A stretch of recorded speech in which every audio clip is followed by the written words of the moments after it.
Alright, what's going on everybody? It's your boy, Bert Frantic, back with Eightfold Fitness. Today we're talking about the vegan supplements, what people want to know about which supplements you actually need and which supplements you don't need. So if you are vegan or you're planning on going vegan, then you're going to have to supplement a couple of things. Most people think there's a whole list of supplements you need to take because you're not eating these animal products that are very rich in vitamins and minerals, but this is a misconception. So today I'm going over 4 of some of the biggest ones, and I'm gonna go over if you actually need them or not.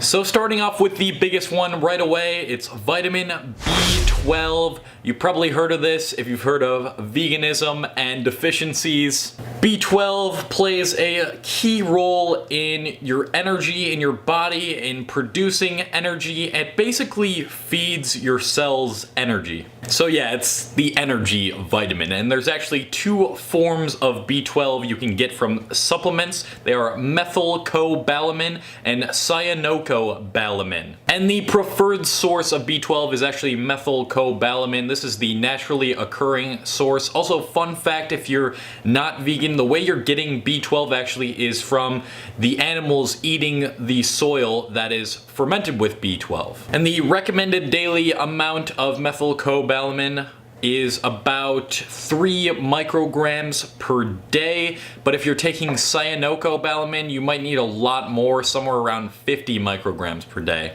Now on to the next one, and that is vitamin D, another very big one within the vegan community, and also not within the vegan community, surprisingly. So vitamin D, if you haven't heard, it helps with the growth and development of your healthy bones, and actually it helps also with the absorption of calcium and phosphorus. And if you know calcium, that also helps produce strong bones.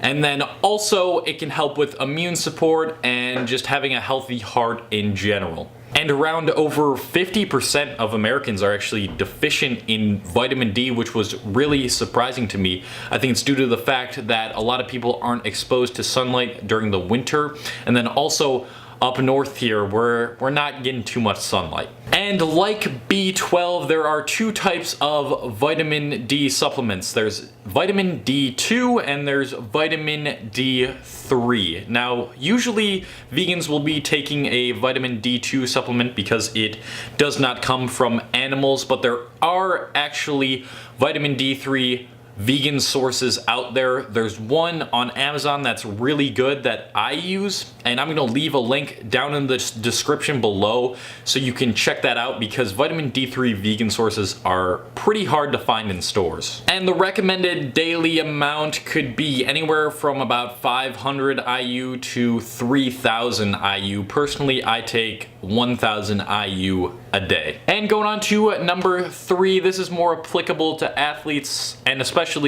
vegan athletes, and that is creatine. So if you've ever gotten pretty serious into lifting, or maybe you even haven't, you probably heard of creatine as a good supplement to take. It's got neurological performance boosts, it's got physical performance boosts. Mainly athletes take them for the strength and endurance boosts, and it's also been proven to increase muscle growth. And although there are all of these benefits to creatine, the effects are pretty small. I'm gonna leave some links in the description below just to back up this claim, because I know a lot of athletes out there are probably pretty speculative about the view I just had, but really its effects are little to none. And it's possible that it could cause hair loss as well. And not only that, but other side effects are stomach pains, water retention, and weight gain. So is creatine really worth it as an athlete? I'm not sure. It's really up to you to decide if you want to take that risk of the possible side effects. And from my personal experience, I have never really needed creatine. I've been lifting for over 2 years now, and I didn't even start taking creatine until I was vegan, which was a few months ago. And during the couple months that I took creatine, I did see an increase in my lifts, but I'm not really sure if that was due to going vegan or if it was creatine. And now I've been off creatine for a month and a half now, and I'm still going up in my lifts and I'm still gaining as much muscle as I was before when I was actually taking creatine. So yeah, it might be kind of a placebo effect, guys. I'm really sorry for all you lifters out there, but the fitness industry really hypes up creatine to be just an amazing supplement, but that's also because they want money. Just like they hype up eating meat. All right, now on to number 4, the last one, and that is calcium. It kind of relates to vitamin D when talking about bone health and teeth health. It helps with healthy bones and teeth, and also it's good for that immune system and good for heart health and blood pressure. And people think that due to not drinking milk or any cheese, how the hell are you gonna get your calcium? Well, there are many plant-based calcium sources out there. Some of these sources include kale, broccoli, spinach, collard greens, so your greens have a lot of calcium in them, and then also almonds, soybeans, and fortified plant milks. So the fact of the matter is, you do not actually need a calcium supplement. People think calcium and dairy products are just intertwined when there's so many plant-based calcium sources out there. So that is going to conclude this video. The only real supplements you need as a vegan are B12 and D3, and go with the methylcobalamin and the D3 instead of the D2.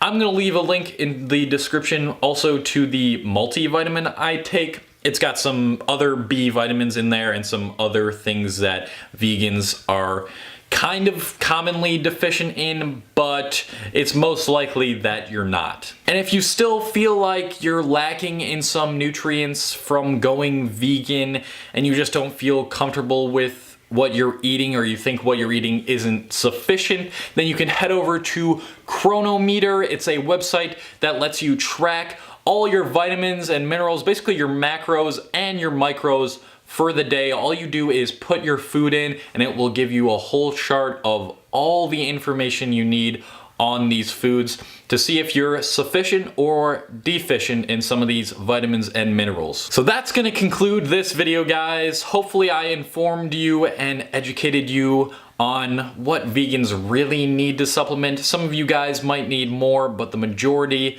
get their necessary vitamins and minerals in actually more than meat eaters and dairy consumers, truthfully, just due to the amount of plants we consume. All you really need is B12 and D3, like I said. So if you did enjoy the video, then leave a like on it, and if you are new to the channel, hit the subscribe button below, and I will catch you guys in the next video.